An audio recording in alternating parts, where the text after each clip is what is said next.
Shri Raju P Nair, ഇപ്പോൾ മുന്നണി വിപുലീകരിക്കുക എന്ന് വെച്ചാൽ വിവിധ പാർട്ടികളുമായി ഇപ്പോൾ ഞങ്ങളൊരു ചർച്ചയ്ക്ക് പോകുന്നില്ല, അത് സമയമാകുമ്പോൾ അത് സംഭവിക്കും എന്നാണ് പലപ്പോഴും നേതാക്കൾ പരസ്യമായി പറഞ്ഞിട്ടുള്ളത്. പക്ഷെ ഞാൻ മനസ്സിലാക്കുന്നത് ഔദ്യോഗികമല്ലാതെ പല രൂപത്തിലും ചർച്ചകളൊക്കെ നടന്നിട്ടുണ്ട് എന്നുള്ളതാണ്.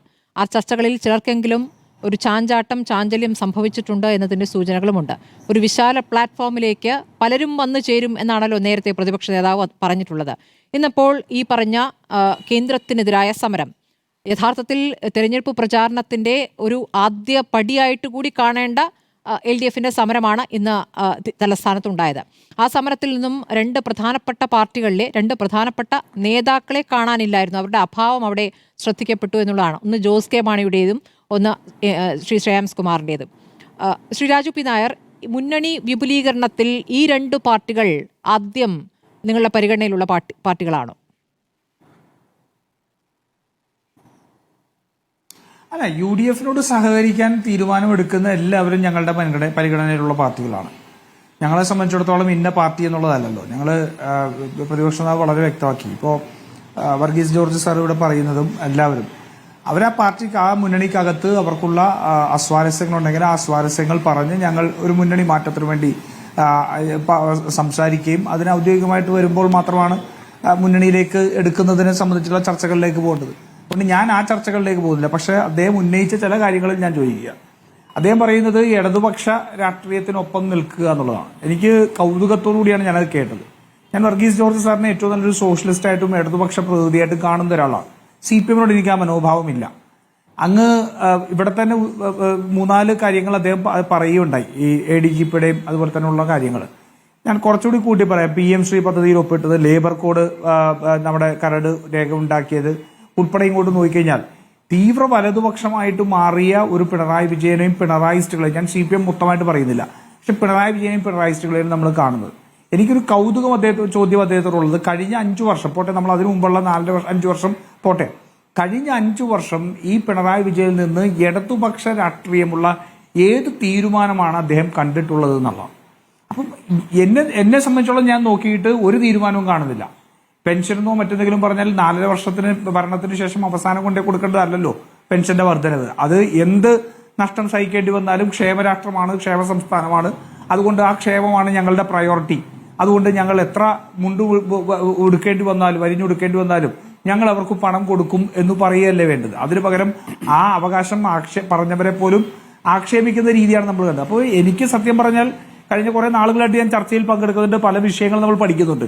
ഈ ഇടതുപക്ഷ നയത്തിൽ നിന്നുകൊണ്ടുള്ള ഒരൊറ്റ തീരുമാനം എനിക്ക് സത്യം പറഞ്ഞാൽ കാണാൻ കഴിഞ്ഞിട്ടില്ല. അദ്ദേഹം ഏതാണ് ഇനി 5 വർഷത്തിന് ശേഷവും ഇടതുപക്ഷ രാഷ്ട്രീയം എന്ന് അദ്ദേഹം മനസ്സിൽ കണ്ടുകൊണ്ട് CPM-നൊപ്പം നിൽക്കേണ്ടി വരുന്നത് എന്നുള്ളൊരു കാര്യം ഒന്ന്. രണ്ടാമതൊന്നൊരു പാർട്ടിയെ സംബന്ധിച്ചും ആ പാർട്ടിയെ പ്രതിദാനം ജനങ്ങളെ സംബന്ധിച്ചും അവരുടെ ആത്മാഭിമാനമാണ്, എണ്ണത്തിലോ വലിപ്പത്തിലോ അല്ല, പക്ഷെ തീരുമാനത്തിൽ പങ്കാളിത്തം ഉണ്ടാവുക. ഇപ്പൊ വർഗീസ് ജോർജ് സാർ ഇവിടെ പറഞ്ഞപ്പോ വളരെ വ്യക്തമായിട്ട് അദ്ദേഹം പറഞ്ഞത്, ഞങ്ങൾക്കിതിനെല്ലാം എതിരഭിപ്രായമുണ്ട്, ഞങ്ങളത് പറയുന്നുണ്ട്, പക്ഷെ ഞങ്ങൾ പറയുന്നതൊന്നും കേൾക്കാനുള്ള മനസ്ഥിതിയുള്ള പാർട്ടി അല്ല CPM. ഞങ്ങൾ എപ്പോഴും പറയുന്ന വലിയേട്ടൻ മനോഭാവമാണ് CPM എന്ന് പറയുന്നത് അദ്ദേഹത്തോട് മറ്റൊരു ഭാഷയിൽ പറയുകയാണ്. അപ്പൊ നമ്മൾ വർഗീസ് ജോർജ് സാറിന്റെ ഉൾപ്പെടെ ഒരു ഇടതുപക്ഷ മനസ്സുള്ളവരുടെ രാഷ്ട്രീയം എന്ന് പറയുന്നത്, ഞങ്ങൾക്ക് സീറ്റ് കിട്ടിയില്ലെങ്കിലും ഞങ്ങൾക്ക് യാതൊരു ബെനിഫിറ്റും കിട്ടിയില്ലെങ്കിലും ഇടതുപക്ഷ രാഷ്ട്രീയം, ഞങ്ങൾ പറയുന്ന ഇടതുപക്ഷ രാഷ്ട്രീയത്തെ മുഖവിലേക്ക് എടുക്കുക എന്നുള്ളതല്ലേ ഒരു പാർട്ടിയെ സംബന്ധിച്ചുള്ള ആത്മാഭിമാനത്തിന്റെ ഏറ്റവും. പക്ഷേ ഇദ്ദേഹം തന്നെ പറയുകയാണ്, ഞങ്ങൾ പറയുന്ന ഈ വിഷയങ്ങളിൽ പറഞ്ഞ എതിരഭിപ്രായം ഒന്നും പരിഗണിക്കപ്പെടുന്നില്ല. CPI പറയുന്നത് പോലും പരിഗണിക്കപ്പെടുന്നില്ല. CPIയുടെ പലപ്പോഴുമുള്ള പ്രതിഷേധമെല്ലാം ചായക്കോപ്പയിലെ കൊടുങ്കാറ്റായിട്ട് മാറും എന്നുള്ള കാര്യത്തിൽ സംശയമില്ല. ഞാൻ പ്രത്യേകമായിട്ട് ഈ പിണറായിസ്റ്റുകൾ തീവ്ര വലതുപക്ഷ രാഷ്ട്രീയത്തിലേക്ക് മാറിയതോടുകൂടി ഇടതുപക്ഷ രാഷ്ട്രീയത്തിന്റെ സ്പേസ് ഏറ്റെടുക്കാൻ കഴിയുന്ന ഏറ്റവും വലിയ അവസരം CPIക്കാണ് എന്നുള്ളതാണ് ഞാൻ ബിനോയ് വിശ്വം CPIയുടെ സംസ്ഥാന സെക്രട്ടറി ആയിട്ട് വന്നപ്പോൾ ആ പ്രതീക്ഷ ഒരു കോൺഗ്രസ്സുകാരനാണെങ്കിൽ തന്നെയും ഞാൻ കേരളത്തിൽ ഇടതുപക്ഷ രാഷ്ട്രീയം നിലനിൽക്കണം എന്ന് ആഗ്രഹിക്കുന്നതുകൊണ്ടും വർഗീയ ശക്തികളെ മാറ്റി നിർത്താൻ ഒരു ഇന്നവിറ്റബിൾ ഈവിലാണെന്നുള്ളതും ആ ഒരു ദ്വന്ദ്വം കേരളത്തിൽ നിലനിന്നെങ്കിൽ മാത്രമേ വർഗീയത BJPക്ക് സ്പേസ് കിട്ടാതിരിക്കുന്നുള്ളൂ വിശ്വസിക്കുന്ന ഒരാളാണ്. അത് ബിനോയ് വിശ്വം വന്നപ്പോഴും ഞാൻ പ്രതീക്ഷിച്ചതാണ്. പക്ഷെ ബിനോയ് വിശ്വം സാഷ്ടാംഗം കീഴടങ്ങുന്ന അവസരമാണ് നമ്മൾ കണ്ടത്. ഇടയ്ക്കൊക്കെ ഒന്ന് മുറുമുറുത്തതിന്റെ അപ്പുറം ഏറ്റവും കാതലായ വിഷയങ്ങളിൽ പോലും CPM-നെ പ്രതിരോധത്തിലാക്കാനോ അല്ലെങ്കിൽ തീരുമാനം പിൻവലിപ്പിക്കാനോ കഴിയുന്ന ശക്തിയല്ല എന്നുള്ളതാണ്. ഞാൻ ചോദിക്കുന്നത്, വർഗീസ് ജോർജ് സാറൊക്കെ അല്ല, ദേശീയ PM ശ്രീയിലോ? വിദ്യാഭ്യാസ നയത്തിന് PM ശ്രീയിലോ? എന്താണ് കുഴപ്പം? PM ശ്രീയിലോ ശ്രീ രാജു പി നായർ? അല്ല അതാ പറഞ്ഞത്. അല്ല അതെ, PMCയിൽ എന്ത് പറ്റി? PMCയോട് എന്ത് സംഭവിച്ചു? ഒരു കത്ത് ഇവര് രാഷ്ട്രീയ ഒത്തുതീർപ്പുണ്ടാക്കി എന്ന് പറഞ്ഞു, ഇവര് കത്തയക്കുന്നു. കത്തയച്ചത് തന്നെ എപ്പോഴാ? അവസാനം മാധ്യമങ്ങൾ തന്നെ CPI ദാ വഞ്ചിച്ചിരിക്കുന്നു, കത്തുപോലും അയക്കുന്നില്ല എന്ന് പറയുമ്പോ ആ മനോഭാവം വളരെ വ്യക്തമല്ലേ? ഞാനതാ പറഞ്ഞു, അതിന്റെ ആ ഒരു പ്രോസസ്സിനപ്പുറം മറ്റൊരു ചോദ്യം ഇന്നും നമ്മളുടെ എല്ലാം കാതിൽ മുഴങ്ങി കേൾക്കുന്നുണ്ട്. കേരളത്തിന്റെ വിദ്യാഭ്യാസ മന്ത്രി ചോദിക്കുകയാണ്, ദേശീയ വിദ്യാഭ്യാസ നയത്തിന് എന്താണ് കുഴപ്പം? ദേശീയ വിദ്യാഭ്യാസ നയത്തിന് എന്താണ് കുഴപ്പം എന്ന് ചോദിക്കുന്ന ഒരു CPM-നോട് വർഗീസ് ജോർജ് സാറിന് എത്രമാത്രം സമരസപ്പെടാൻ കഴിയും? ഏറ്റവും പ്രധാനപ്പെട്ട ചോദ്യമാണ്.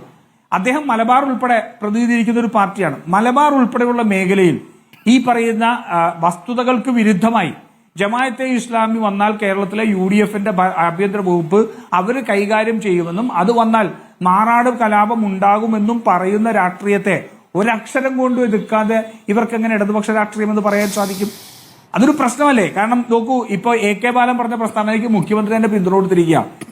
MV ഗോവിന്ദൻ മറ്റെന്തോ പറഞ്ഞു എന്ന് പറയുന്നു, പക്ഷെ തള്ളിക്കളയാൻ തയ്യാറല്ല. അപ്പം വസ്തുതകൾ നോക്കിയാൽ പോലും മാറാട് കലാപത്തിൽ പ്രതിപ്പട്ടിക അല്ലെങ്കിൽ അതിനകത്ത് ഇൻക്വയറി കമ്മീഷനകത്ത് റെഫർ ചെയ്യപ്പെട്ടിരുന്ന ഒരു പാർട്ടി എന്ന് പറയുന്നത് PDP ആണ്. CPM ഉണ്ടായിരുന്നു, മുസ്ലിം ലീഗ് ഉണ്ടായിരുന്നു, RSS ഉണ്ടായിരുന്നു, ഇതെല്ലാം ഉണ്ടായിരുന്നു. അതിൽ PDP ഉണ്ടായിരുന്നു. ആ PDP-യെ മടിയിലിരുത്തിക്കൊണ്ട് ജമാഅത്തെ ഇസ്ലാമി എന്ന് പറയുന്ന ഒരു പാർട്ടിയാണ് അതിന്റെ ഭാഗമെന്ന് പറയുന്ന രാഷ്ട്രീയത്തെ നിങ്ങൾക്ക് എങ്ങനെ ഉൾക്കൊള്ളാൻ കഴിയും? എന്ന് വെച്ചാൽ ആ രാഷ്ട്രീയത്തിന് മറ്റൊരു പ്രത്യേകത കൂടിയുണ്ട്. ഈ രാജ്യത്ത് ഹിന്ദുത്വ വർഗീയതയുടെ പിടിയിലേക്ക് ഈ രാജ്യത്തെ കീഴ്പ്പെടുത്തുന്നതിന് വേണ്ടി നരേന്ദ്രമോദിയും സംഘവും ആദ്യമായിട്ട് ചെയ്തത് കേരളത്തിലെ 85ഓളം വരുന്ന ഭൂരിപക്ഷ സമുദായത്തിനോട് നിങ്ങൾക്ക് ആ ഒരു ശത്രുവുണ്ട്, ആ ശത്രു ഈ രാജ്യത്തെ മുസ്ലിങ്ങളാണ് എന്ന് പറയുന്ന രീതിയിൽ അവരെ അന്യവൽക്കരിച്ച് അവരെ ഭീകരവൽക്കരിച്ച് നടത്തുന്ന ഹെയ്റ്റ് ക്യാമ്പയിനിലൂടെയാണ്.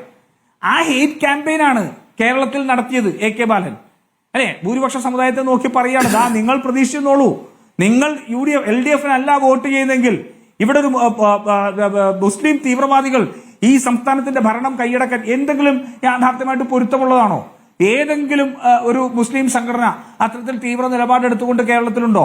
നമ്മുടെ മുനമ്പത്തെ സമരം നടന്നപ്പോഴുൾപ്പെടെ ഞാൻ എപ്പോഴും ചോദിക്കുന്ന ചോദ്യമാണ്, മുനമ്പത്തെ സമരം കേരളത്തെ ഏറ്റവും വലിയ വർഗീയ കലാപം ഉണ്ടാക്കാൻ കഴിഞ്ഞ ശക്തിയുള്ള ഒരു സമരമായിരുന്നു. പക്ഷെ ആ സമരവേദിയുടെ മുന്നിലേക്ക് അല്ലെങ്കിൽ ആ സമരം നടക്കുന്ന പട്ടണത്തിലേക്ക് പോലും ഒരു മുസ്ലിം സംഘടനയും ഒരു കൊടിയും ബാനറുമായിട്ട് പ്രതിഷേധമായിട്ട് ചെന്നില്ല. അത്രമാത്രം വലിയ ഒരു ചിത്രം നമുക്കുള്ളപ്പോൾ പിണറായി വിജയൻ ഓർമ്മിപ്പിക്കുന്ന കേരളത്തിന്റെ മറുചിത്രം എന്ന് പറയുന്നത് മാറാടാണ്. അതല്ലാതെ വർഗീയ സംഘർഷങ്ങളില്ലാത്ത മതേതര സ്വഭാവമുള്ള ഏതെങ്കിലും വർഗീയത ഉണ്ടെങ്കിൽ അവരെ കീഴ്പ്പെടുത്തുന്ന പരാജയപ്പെടുത്തുന്ന കേരളത്തിന്റെ മറുചിത്രമല്ല. നമ്മളെല്ലാം പാടി പറഞ്ഞത് കേരള സ്റ്റോറീസ് പറഞ്ഞപ്പോ എന്താ? കേരള സ്റ്റോറീസ് അല്ല നമ്മുടെ ചിത്രം, ഞങ്ങളുടെ മറുചിത്രം അതിനപ്പുറമാണ്. എല്ലാവരും ഒരുമിക്കുന്ന മത സൗഹാർദ്ദത്തിന്റെ ചിത്രമാണ് ഞങ്ങളുടെ മറുചിത്രം എന്നാ പറഞ്ഞത്. പക്ഷെ കേരളത്തിന്റെ മുഖ്യമന്ത്രി പിണറായി വിജയൻ നാടിനെ ഓർമ്മിപ്പിക്കുന്ന മറുചിത്രം എന്ന് പറയുന്നത് മുസ്ലിം ഭീകരവാദികൾ മാറാട് കലാപം ഉണ്ടാക്കി എന്നുള്ളതാണ്. ആരുടെ നെറേറ്റീവാണ്? BJP-യുടെ നെറേറ്റീവാണ്. അത്രയും വലിയ തീവ്ര വലതുപക്ഷ നയമെടുക്കുന്ന ഒരു പാർട്ടിയോട് നിങ്ങൾക്ക് ഇനിയും സന്ധി ചെയ്തുകൊണ്ട് എങ്ങനെയാണ് ഞങ്ങൾ ഇടതുപക്ഷ രാഷ്ട്രീയത്തിന്റെ ഭാഗമായി നിൽക്കുന്നു എന്ന് പറയാൻ കഴിയാന്നുള്ള ഏറ്റവും അടിസ്ഥാനപരമായ ചോദ്യം ഞാൻ ശ്രീ വർഗീസ് ജോർജിന്റെ മുന്നിലേക്ക് വെച്ചു.